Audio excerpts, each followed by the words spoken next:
crochet project, and I thought I would make another flower but using a different style this time. So I've got this crochet cotton, and I've just got it in nice white because I figured that I can always colour this by sprays and spritzes, etc.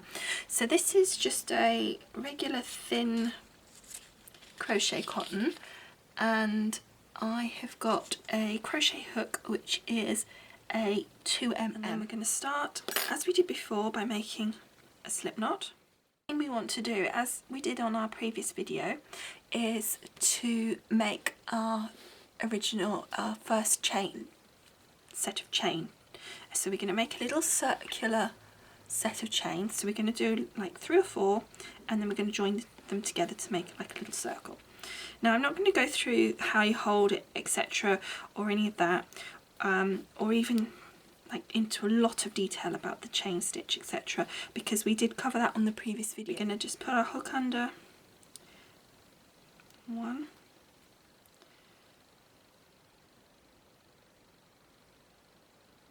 2, 3. Now it's very tiny. So then we're going to just catch this end. So that's the end. So we've got a little like, section of chain stitch there. It's going to put our hook into one of these little loops down this end so that we create the circle, and then we're going to take the right thread, not the end, and we're going to create a little chain through both of those loops to link the 2 ends together. Okay. So I've got you a little bit closer to try and make it a bit easier for you to see. So now these first few stitches are quite difficult to grab, so you're just going to try and put it through anything you can get your needle through. Now I'm just going to do a first row of double, so we're just going to literally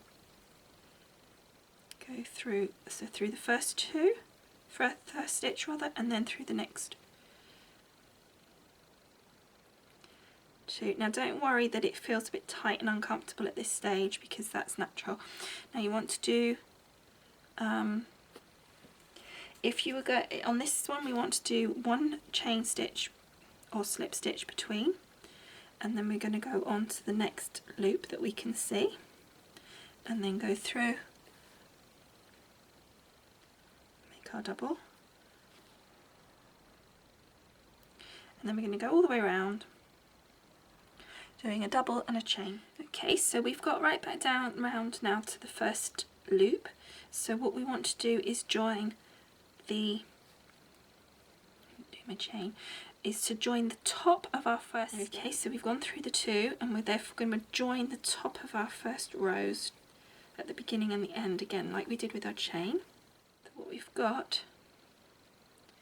is the beginning of a little circle. Now we're making our second row, so you're just going to grab each stitch that you top of the stitch that you created in the row before, and just make a double on each one, making sure that you remember to do your chain stitch in between each double so that you've got enough expansion between the stitches, because you're going in a circle, not in a straight line. Okay, so we've finished the second row, which gives us our little circle. So we've got 2 rows of double. So now I want to do a row of chain stitch that is catching to make just like little loops. So we're going to do like 3 or 4 chain. We'll see how we go. Let's try. That's 3. That's not enough. Let's try 5. 4, 5. That's too many. Okay, let's get back 1. I think. And then what we've done is we've got the chain is in the stitch just there. So we're going to miss this chain on our circle, and we're going to go into the next one. and we're going to anchor that set of chain down. Now we're going to go straight through. We're not going to make another stitch, we're going to just do it by whoa. Go back in, I dropped that one. Let's go back in and just go through all of the stitches, although when you're going through sometimes it's easier to do the first two and then do the next two, as long as you make sure you don't make another stitch by mistake. Okay, so then that's created like a little loop, but I'll be able to show you that better when we've done a few more. So that was 4, so let's do 1, 2, 3, 4. So miss a chain, anchor in the next one, and go through the first two. Don't make a new stitch, whoops, like I just did there. That's what you do, it's automatic sometimes to do that. Okay, and then make 4 again. So what you've created, as you can see, is like lovely little petally edges. Now when you get to the last loop, you want to make sure that you finish in the same place that you've started, so that it is a continuous look. So now I've got my loop ready. I just took that out so you could see, and our stitch at the moment is at the bottom of these chains, not at the top, and that's where we're going to carry on crocheting. We're ignoring these bits now. We're not going there, we're going to be going from down here as if we haven't even ever made these. And that's hopefully, because I've not tried this, I'm making this up as I go along, which is the beauty of crochet. But the idea is that these little petally bits will now stick up to make like little petally bits. So, and then we need to start with our doubles. So we're going to go in our first stitch, which should be just here. Now it's going to be quite fiddly to grab these. There we go. And then make a double. 1, 2, then a chain, and then go for our next stitch. I think you may well have to go for between the chain stitches, because the chain stitches are already taking up your stitch, so you're going to have a problem, grabbing hold of it. Go through the first two, the first bit, and then through the next ones, and then a chain. Okay, so we've gone all the way around, and don't forget to link your row as you would do normally. Now, looking at this now, I think it might well have been better if these loops were a bit longer. Maybe not. No, I think it might work actually. So now we're going to go round again. We left one chain there, so I can go straight onto my double. Okay, so we've now got our second row done. So you've got like another like underskirt to our sort of lacy bit here, loopy part. So when we finish, what we'll do is we'll pull these loops to loosen them all off. So you kind of get this layered effect. So as you can see, you've got like this sort of layered effect, and at the moment it's kind of tight, but once you start pulling it out, it's going to look really cool. But now we're going to do the next set of loops, and we're going to do some a bit longer this time, and then miss a chain, and then anchor it. I'm just looking, I think I want to do a few more than that, so we'll go to 8.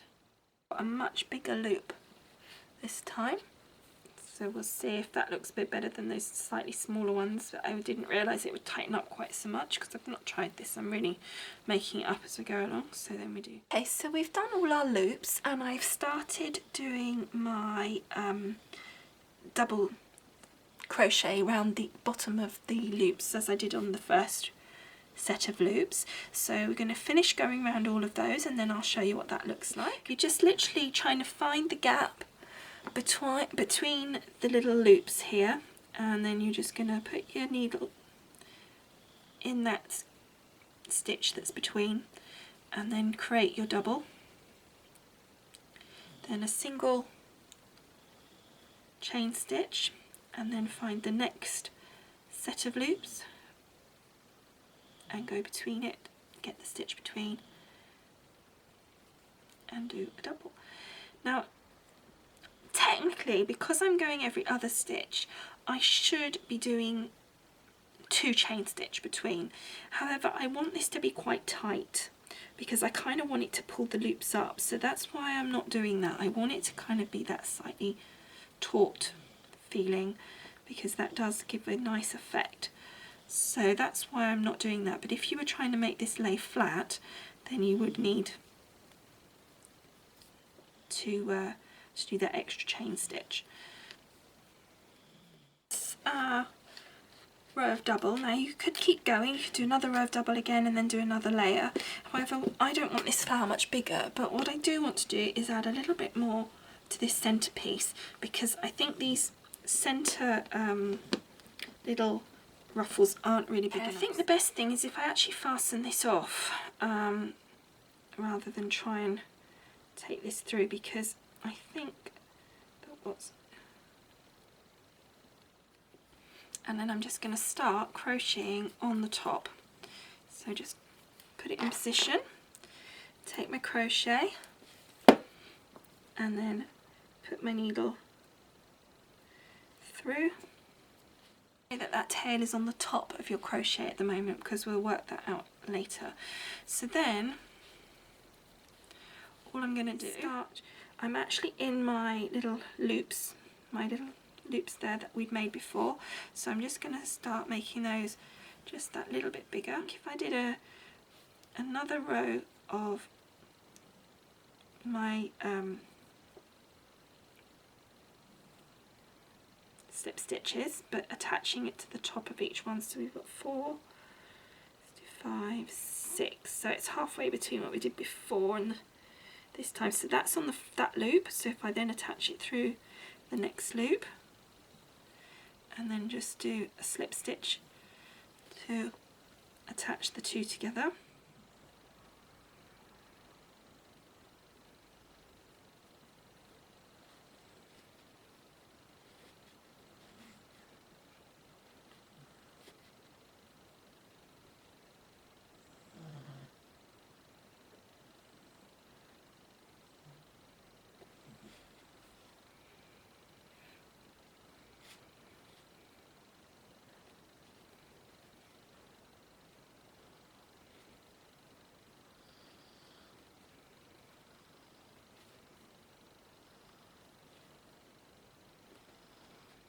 So what we've ended up with is our first set of loops were 4 chain stitch, I believe.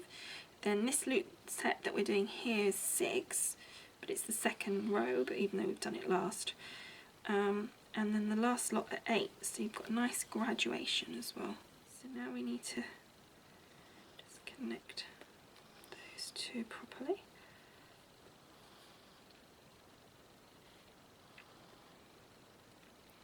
Okay, and then pulling that through.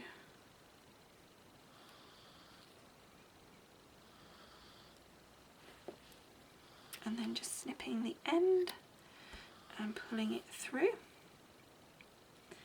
And then just coming to the back here, I'm going to just shorten this off a little. And this one here I'm going to shorten as well. Those two will stitch in position. We'll just get a thread, or even maybe even do it with a crochet hook actually. Let's just grab that. So just put your crochet hook behind a thread and grab that thread and just pull it through. Just be careful not to ruin the pattern on the front by going too deep.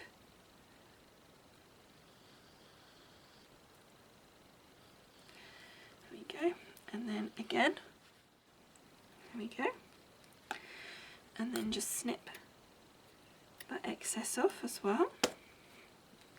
That's nice and tidy. And then we're going to grab this thread here and pull it through to the back and do the same. There we go, so we've managed to pull that through there nicely. So again, we'll just snip the excess off. And then we get to turn this over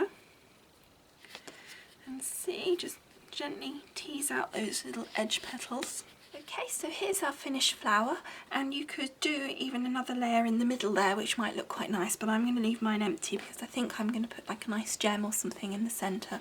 But as you can see, it looks quite effective with all the different layers, and you get quite a lot of dimension. So it just looks really sweet and lacy and nice, and you could do different effects with that. You can do more or less layers, but anyway, I hope you've enjoyed making this flower with me, and I'll see you again soon. Thanks for watching.